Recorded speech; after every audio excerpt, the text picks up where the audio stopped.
Joining us to discuss how COVID has affected schools nationwide is education reporter for the Washington Post, Moriah Balingit.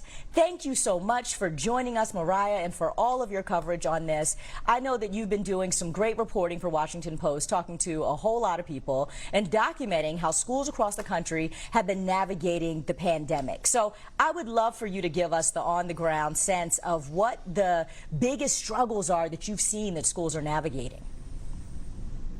I think one of the biggest struggles that I've seen is the rules around masks and quarantines. I spoke to a principal, or rather a superintendent in Michigan, where there are they are not allowed to pass mask requirements. So the kids are not required to wear masks, but they keep having outbreaks. And when they have outbreaks, the kids have to quarantine because nobody's wearing a mask.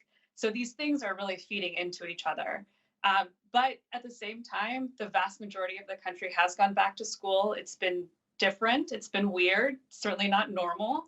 But by and large, this is a much better start to the school year than we saw last year, despite all of the controversy around things like masks. But certainly the soaring COVID rates are not helping the spread of the Delta variant.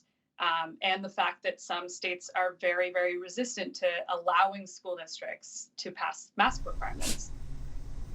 So talk to me about what you're hearing from the masses about this mask situation, because I'll tell you, I have a 5-year-old who was in school all last year, also a formerly 10-year-old now, she's 11, she'll tell everybody, who were in school last year at a Montessori school. They had to be masked up the entire day except for when they were eating, and then they were separated. Even when they were outside playing, they couldn't be near each other. They had to wear masks, and I am shocked at how they actually took it in stride. And no one seemed to freak out. No one said they couldn't, breathe through the mask. And it seemed to work okay. And there were no incidences where the entire school had to quarantine. And so I'm just curious, just my experience, it kind of went all right. And I'm curious, what are you hearing from people about why they don't want their children in masks? Are you finding other parents, saying that it's really restrictive? Like, what's actually going on there? So, as you mentioned in your opening segment, there is a lot of misinformation out there. So when I talk to parents, I sort of hear the same thing that I hear from people who are opposed to masks more broadly. They're concerned about their kids breathing what they call recycled air. They're concerned that they will get germs in the mask and that they'll re-inhale the germs and that will make them sick. They're concerned for their kids' mental health, their well-being. They're concerned that if the teacher wears a mask, the kids won't be able to see their emotions and they won't learn enough. So those are the arguments that they often bring up. But then they also bring up the liberty argument. And I think it's hard to really untie all of those things. They strongly believe that they should be allowed to pick whether their kids wear masks. Many of them are really skeptical that COVID they know it's real, but they don't know how serious it is. So yeah, I mean, it's a lot of them, and I try to keep in mind that, I generally assume that most parents want the best for their kids. And for some reason, they just really believe that masks somehow compromise their kids in a way that they just shouldn't have to wear them. But on the same hand, I have also heard from other parents like yourself and from educators who were just shocked at how well the youngest students did with masks. They just went along with it. Maybe it's because they don't know much different. That they took it in stride. So they were flexible. Yeah. So I've talked to a lot of kindergarten teachers who said it was pretty easy. So. Yeah. I have to say, when parents or anybody uses that word liberty, it just gives me chills, and it just brings up a connotation of a whole lot of other things that aren't actually about, like, keeping people safe. But I guess that's a different segment about what white parents especially mean when they say liberty. But the teachers, though, and the educators are who I have a lot of empathy for myself, just thinking about all that schools have had to deal with over the last several years. You've got the pandemic, if you will, or the epidemic, if you will, of mass school shootings, which has been, teachers have been confronted with for the last 15, 20 years in trying to keep kids safe. And then, of course, now you've got this pandemic where they're trying to figure out how to educate as well as keep kids from getting sick. There's so much going on in these classrooms, and teacher burnout is just tracking so high right now. Teachers aren't going back to school. Superintendents are also feeling the sting. And if it's not, bad enough to try to manage the kids in the classroom, they're getting threats and backlash for essentially doing what it takes to keep students safe from parents and other crazy people in the community. About 63% of superintendents said that they consider quitting their jobs during the last academic year. 10% of them just went ahead and retired. And many are expecting a number of teachers in their districts will just actually quit. What does it say about where the education field is headed and what needs to be done to fix things in order to keep everybody from just vacating our school systems? I'm not sure what needs to be done. And I wanted to mention more broadly, schools have been asked to take on so much more than they used to. And this has been going on for a while. A lot of schools provide laundry services for kids. They're clothing them. They're providing sanitary products. They're feeding them 3 meals a day. They're connecting them with mental health services. So schools have become the last remaining social safety net because they have to deal with whatever problems the kids bring in. But yeah, it is extremely worrisome, these teacher shortages and these staff shortages.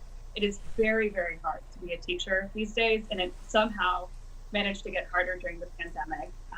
I've heard about teachers, for example, even in schools that are open, they are having to cover for so many classes that they don't get a break during the day, basically.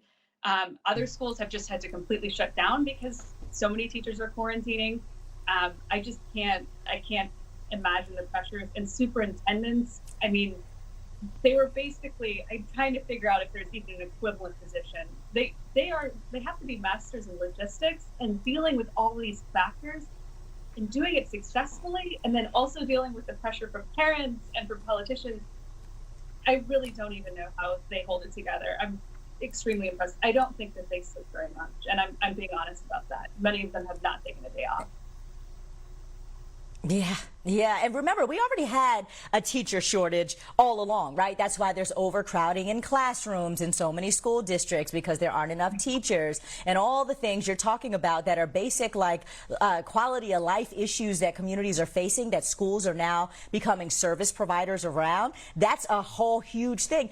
We're talking about so many things right now. We've yet to talk about academic outcomes, right? Because teachers are doing the most trying to manage young people, and also supposed to be required to actually, boost their intellectual capacity to be successful in the world. And then also at the same time, doing it with empathy and warmth and a smile, right? And being compassionate.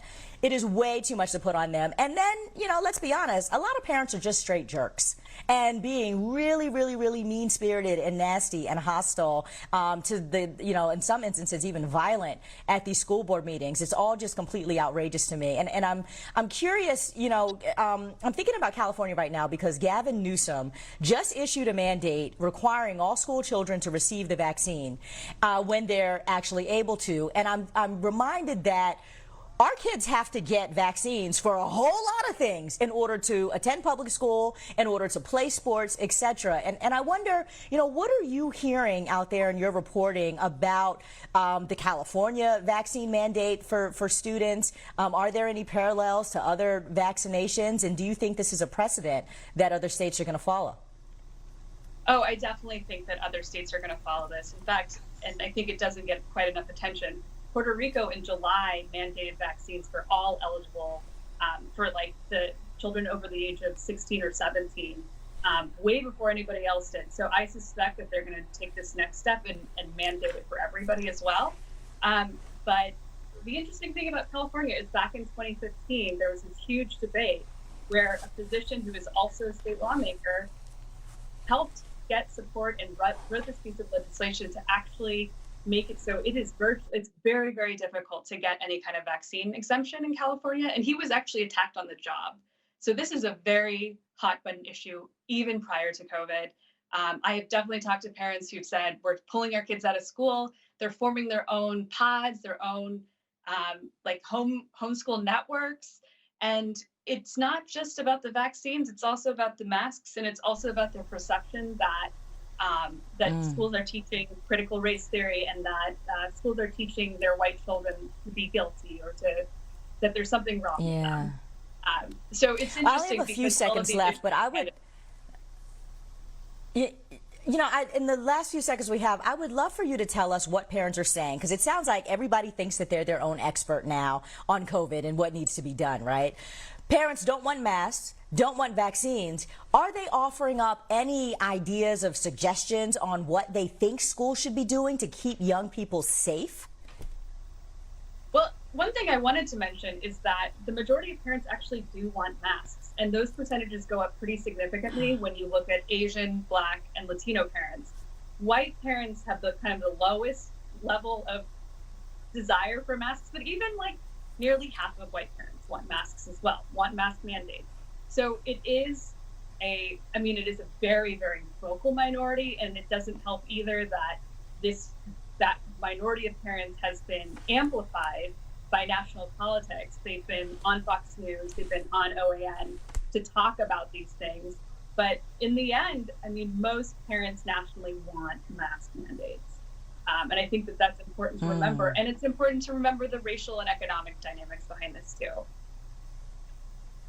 Well, what we're going to talk about later in the show is that, what I'm hearing from you is that the people believe that we should wear masks, that we should keep our kids safe, and that's fine. Sounds like the politicians are doing something other than what the people's will is. So that's a whole different conversation. Moriah, thank you so much for being here. We will continue to follow your reporting over at the Washington Post and invite everybody else to do the same, and hope to have you back. Thank you.